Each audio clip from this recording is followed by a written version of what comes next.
reaction and everything?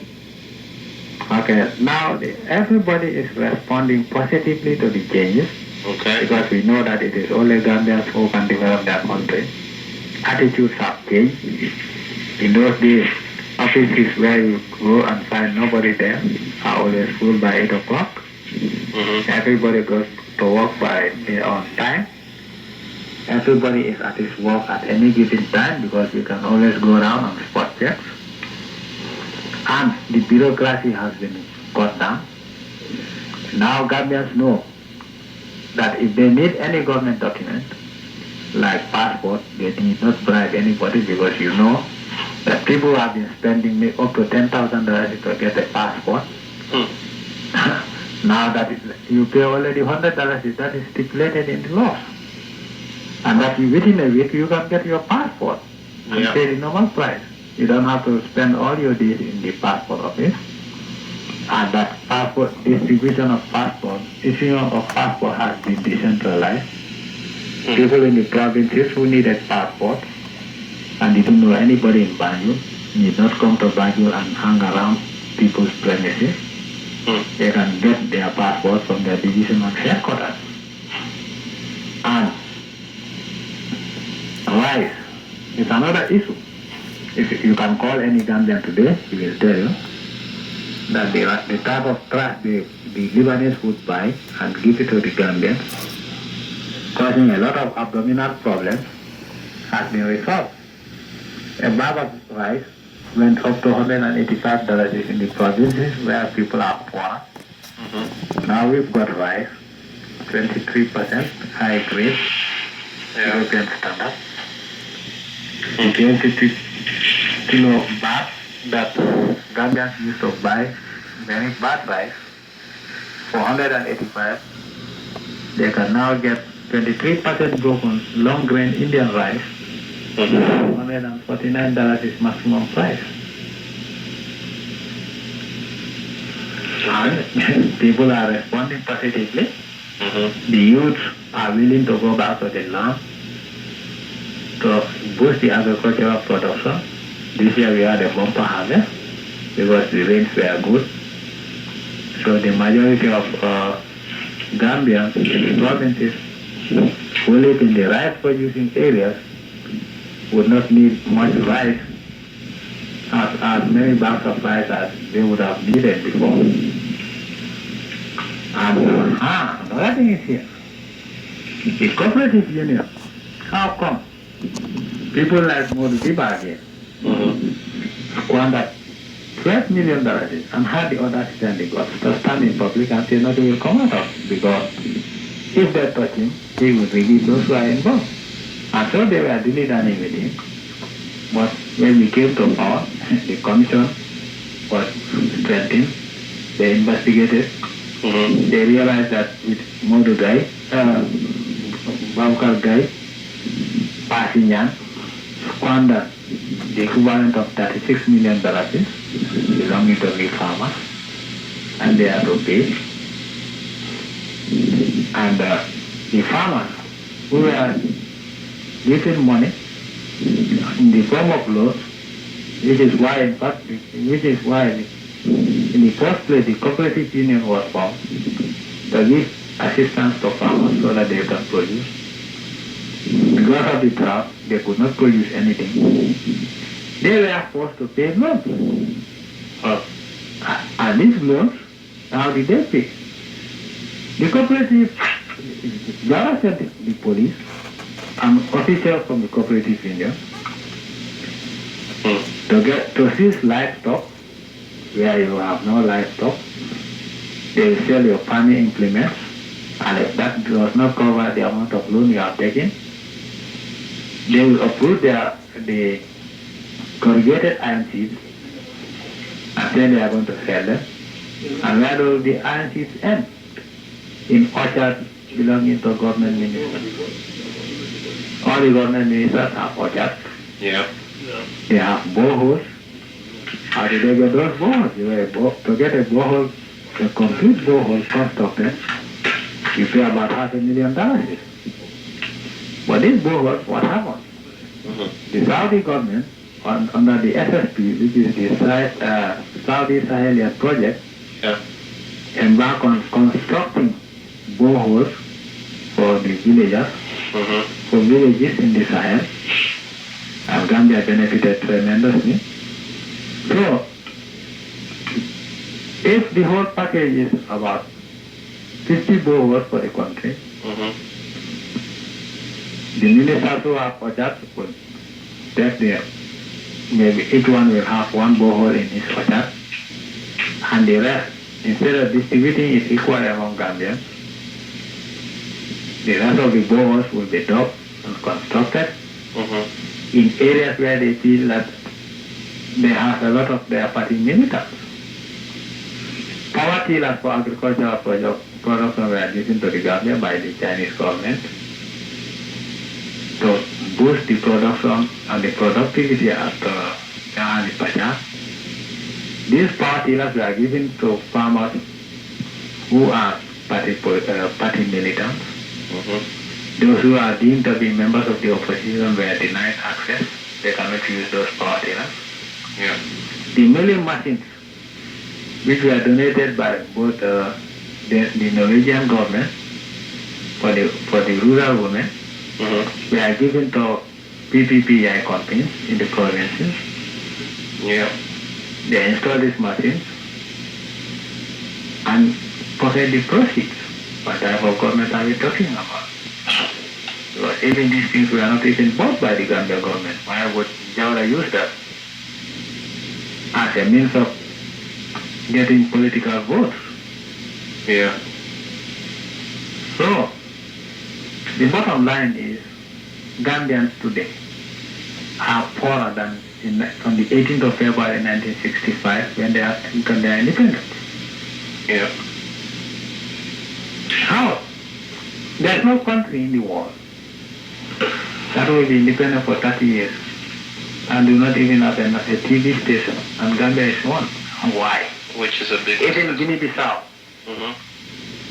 That got their independence in 1975, 10 years after Gambia's independence. And they were, after a bitter liberation struggle, they have a TV station which we can tune to even in the Gambia.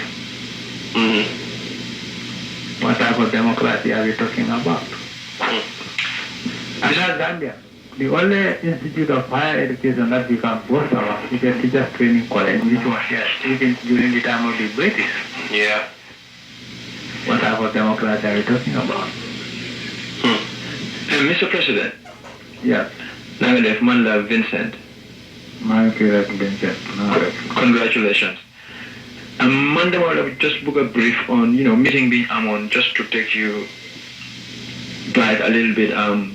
For one, can ordinarily a majority of Gambians in Atlanta, Mandama, I'm speaking for people in Atlanta. That's true. Then disproof of Jawara, understand, meeting being, it was not conducted. It was not conducted very well, and, things didn't, went fine. I'm going to like the question boko lunch, dafa bit around the bush to go answer. Understand? But you get a plan, linear plan put death more, you get a plan to write a letter to one of the, main newspapers for you publicize Lulu Def Coach send edition. We put Nenda send Benata send a copy, in addition to that because it's similar in the same. We put a mandama I want Ben living like, your humble situation between the male put nyun youth sineka fini. I understand that. Never you talk fee. Understand that. Why we so interested hunger? I'm not you guys in Liga, put just so call we understand as mama said because Mandama buga nyibisi, but no zag no nyifi talk no hunger. But then buga assurance hunger. Though so nyibisi or they wouldn't nyibisi put help. But how much I mean doing bugu your topic by say how many children you tomorrow, understand? So you need buga assurance, Nesu affaire they may to define to progress America, you bury the 9,000 dollars, Man lolo rekla amount, assuring you like. Yeah, what I assure you is that since July 22nd, in all our proclamations, we've called on all patriotic Gambians, at home and abroad, who have the interest of the Gambia at heart to come and lend a helping hand. This is an effort of the youth. Hello? Hello? Yeah. Mr. President. Go ahead. Yeah. Mr. President. Yeah. This is James Government. Okay, you were saying something about this passport. Like, is it that anybody for being non-Gambian, but based on my ground, can have a passport? Pardon? What's your question again? A non-Gambian, but based on non-Gambian? but based on married grounds. Yes. They can have a passport. Well, in the first place, a non-Gambian, based on marriage grounds, can acquire Gambian citizenship. Okay. But the first prerequisite for a Gambian passport is that he must be a Gambian citizen. All right. So, is the it type of citizenship does not matter much. Okay. It can be citizenship by birth, by marriage, or by anything. Okay. Or by naturalization. Is it going to take that So, long? all things that a foreigner can do to get a Gambian passport is to acquire Gambian citizenship. Without that, it is not possible for a non-Gambian to acquire a Gambian passport like anywhere in the country in the world. Is it going to be like that long as it used to be? No. Now to get a Gambian passport, if you are a Gambian. No. What I'm saying is, if you are a non-Gambian, there are rules and regulations as to naturalization. Yeah. Once you satisfy the requirement, there's no waste of time on that. Okay, because at first, it used to take about a year or two, to take the process That upward. does not happen nowadays. Okay, another thing I want to ask is, like how soon they're gonna organize for this political party to set a date for about this election or whatever you plan to do about the election in the Gambia. Well, we had a 4-year timetable, and it is cut to 18 months. Now we have 17 months to go, and the commissions are one of the principles. We cannot set up a recovery process only to leave it at midway. Mm-hmm. We have to recover all the assets that are stolen. Yeah. And at the end of the day, we are ready for election. It's up to the Gambians to vote whoever they want to vote for. Even if they want to vote in Jawara again, it's their business again. But then it will not be our responsibility. Yeah. Yeah. Okay, the other question is here from Zach. Mungel laajte ñi téye woon ñi nga amoon ñi nga restaurant foofu. How have they been tried? Like how much? Like who? Like anybody. I mean, I don't know exactly, like the police officers or some of the other civilians who were involved in some of the corruption and stuff like that. What? Let me tell you one thing. You are a Gambian. That's right. You should not live on misinformation. Mm-hmm. As far as we are concerned, nobody, no civilian, who is not connected with any of their coup attempts is detained. Mm-hmm. And all the police officers and the soldiers are detained because they attempted to overthrow. And nobody executed. Mm-hmm. So there is no civilian who is detained because of corruption. Okay, there's another question. All the former ministers are in their homes answering to the commission. Yeah. Anybody who is convicted by the commissions, of course, will be jailed. There's no doubt about it. Okay, go ahead. Mr. President. Yeah. My name is Manlafi Jaju. Mashume. Okay. Njafara bari jine. Parwa bantu. No, parwa bantu. Of course, there's no. Okay. Zach telling me to speak in Jola, So, Mr. President, I have only one thing to say to you, which is that when I was at the meeting with Jawara, it's this one thing that I heard at the meeting that really struck a nerve. It made me so angry that I could not even stand looking at him. And that was one comment he made is that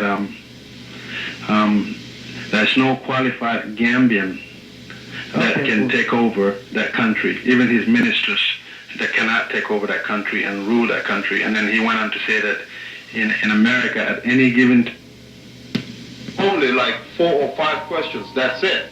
And he went around the back door, and that's where they got him out, because everybody was pissed off and angry.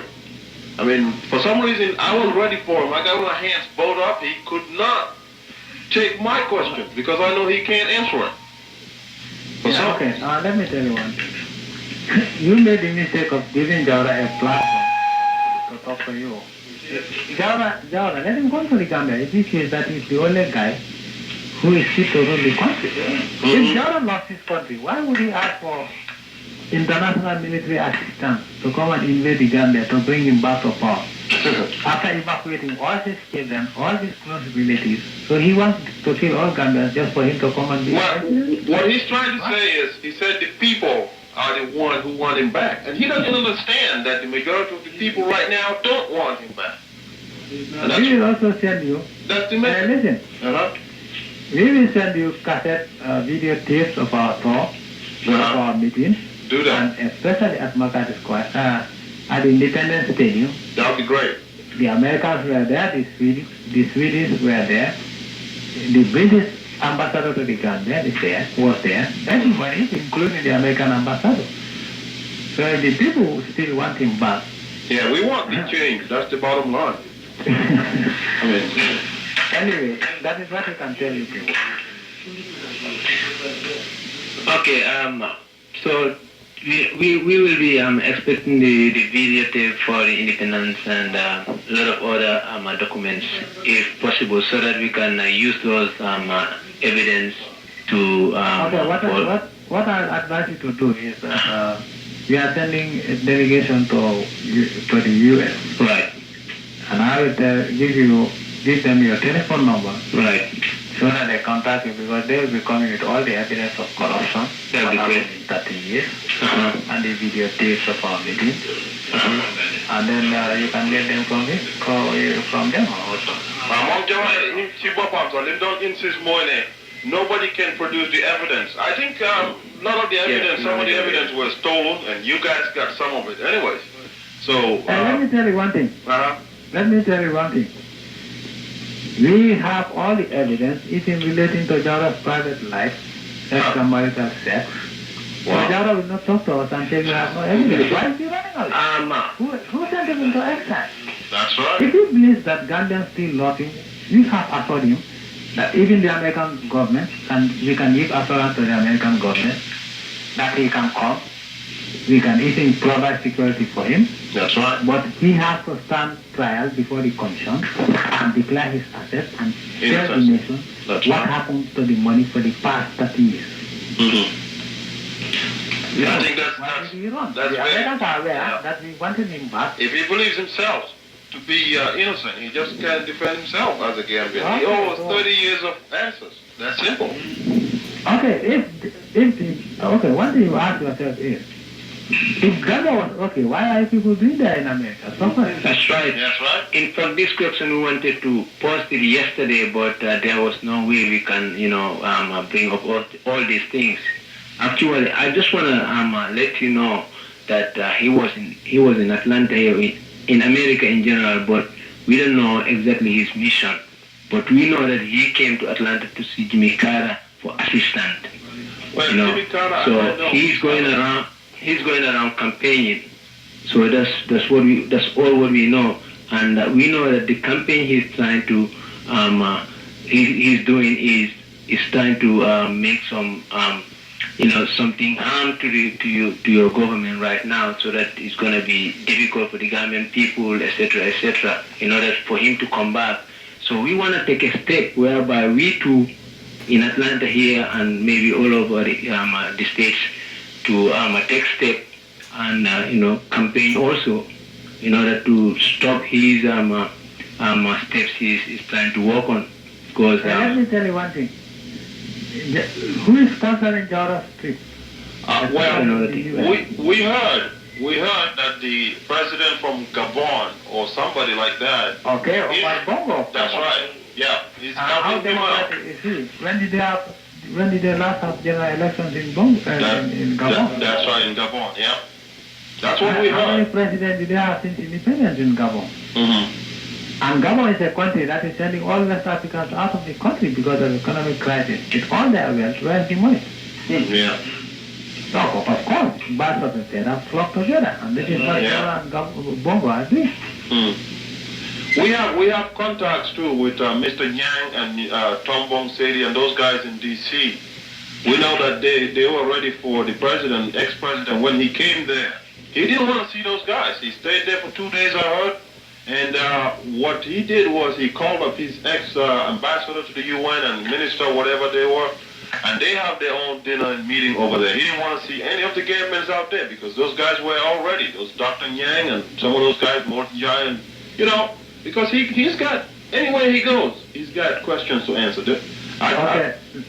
Okay, now what you people can do? You are there in the U.S. Yeah. You are the best people to let the American government know That's right. That's what we're type trying of to do. democracy was in this country. Yeah. What type of ruler Jawara was. Jawara was the most ruthless ruler we can ever find. Yeah. And corruption was his norm. If you are not corrupt, you are nobody in the Gambia. And all of you know that. Yeah. You cannot find jobs because you don't know anybody in high places. Why is it that if Gambia was working, why is it that thousands of Gambians go to these Scandinavian countries, to Jawari, where they are accused and harassed all the time of all sorts of wrongdoing, including drugs? Why is it that drug dealers are using Gambia as a transit point? That's right. Why is it that Jawara, as a president, will go and appeal on behalf of an MP who was arrested for drugs in London and here? What are his connections with the drug trade? I know the U.S. government, the U.S. government will never do that. The senator would not intercede on behalf of a drug dealer, much more a president. I think when the committee comes, we really need to get in touch with them as soon as they get into the U.S. here. I mean, we are really, we want the change. There's no doubt about that. We want to get in touch with them. We want to know what they have and have copies of it, or if possible, you know, so that we'll be ready, because CNN is here. There's no doubt about it. I almost got a job with them too, but I fortunately got a job with Emory. The Carter Center, which I work with, and Emory, we do a lot of contacts together. So there's a solid background down here that we can use so that everybody else can see, not just the U.S., but the whole world. So good. Now, one thing that is important is the fact that we should all realize that Gambia belongs to all of us. That's right. For 30 years, the youth who are supposed to be the nation builders are sidelined, marginalized, terrorized, persecuted, until they all have to run to other democratic countries. Someone said he knows, because he was consistently harassed under a so-called democratic government, because he expressed views that were not in line with Jawara's views, and as a result he has to leave the country to run for his life and to go into exile. Yeah. So, and other Gambians could not find jobs because they don't have relatives, so they have to leave the country. Yeah. Even the people that left the country. Any government that is interested in development would make all its efforts and resources to the development of the youth. So, Hey, Mr. President. have to ask the youth, whether you are in the country or not, to participate fully in your own way, because at the end of the day, no country becomes your mother and a part of the Gambia. So we all have to put. Yeah, there's another question. We are not asking for people to support the AFCRC, but we are asking Gambians who are patriotic to contribute positively to the development of their nation. Period. Yeah. Yes. Another question here from Billy. Okay, Mr. President. Yes. Yeah, there were some rumors going on about 2 weeks ago about you and your vice president and also your Minister of Interior that they attempt to coup. So we don't know how far through. Of course, that is true. Okay. So what was the problem actually that they wanted to do stuff like that? Okay, first of all, we came with the principle that we will fight corruption in any way possible. And that we are not here to harass Gambians. Sure. We are servants of the people, not masters. Okay. And these guys started getting corrupt. We telling back and job content to employ people, their relatives. Yeah. We got to know that. We told them that that is unacceptable. Yeah. And they were insisting that houses that are seized, compounds that are seized by the AMRC in the recovery program for Gambia Commercial Bank loans that were not paid, that we council members should choose one magnificent compound for our family as compensation. And I said that is not the principle why I led you into action. That is not the reason why I risk my life to rescue the country. And also, then we are bent on a campaign of harassing civilians, shooting vehicles that they think that did not do the road for them. And we promise to take action. I promise that we are going to take action because that is not the reason why we are in power. And they collaborated with Senegal. Yeah.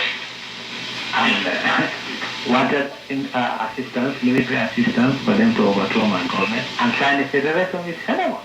Yeah. We were aware of all this because we have a lot of supporters in Senegal. They inform us. And all of a sudden, these people said they were going on a tour. Opened the hour, they took all the heavy weapons,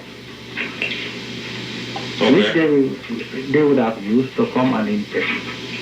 And on their way back from the tour, and attack us, myself and the vice chairman, because one of the council members then was on an overseas mission.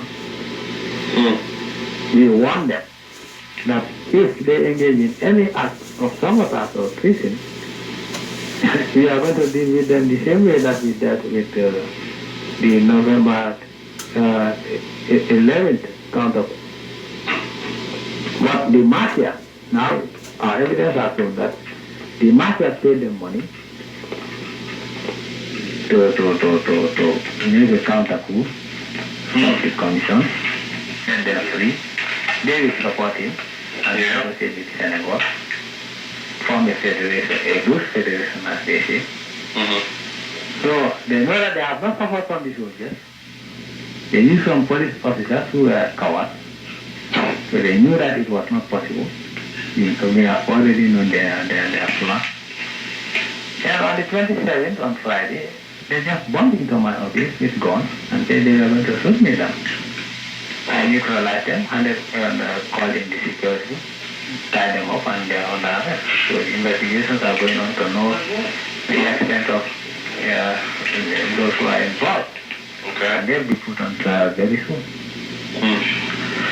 Okay, another question to Mr. President, because the reason why we're trying to know what's going on, because we don't want anybody to mislead us or give us false impression about the AFPRC, because this question I want to ask is, I was in Gambia the time you people took over, and there was another rumor too that you sent two of your members to Spain and Belgium to purchase some weapons. So we just want to know how far true is that too, whether people were just trying to spoil everything, or they were just trying to, sabotage, your government. Let me tell you one thing. Ask yourself, how come there was this army under Jawara? Is it an army that is using sticks? No. How did we get the arms? If during Jawara, arms were purchased, why didn't they make an uproar out of it? What type of a country would survive without a good security? That's right. Of course, we didn't go to purchase arms, which is a lie. If we are offered arms, we take arms free of charge, because we don't want to spend money on arms when we have other priorities. But if somebody offers us arms, of course, we'll take arms. So, our enemies were saying that first they say those people have deserted. Then they say they are going to purchase arms. Everything is transparent. When they got the arms, the arms landed at the airport in broad daylight and they were discharged. And everybody could see that we have nothing to hide. No, if they say you took money, money from where? If somebody offers us arms, of course we will take. Why do you think the the United States is so far? Because it has arms. Why do you think America is secure? There cannot be development where there is no security. Okay. Right now, what they want to know right now is who is the current vice president and some of your closest people right there running the brains of the government right now.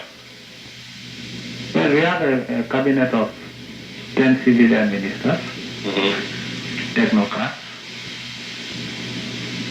We have the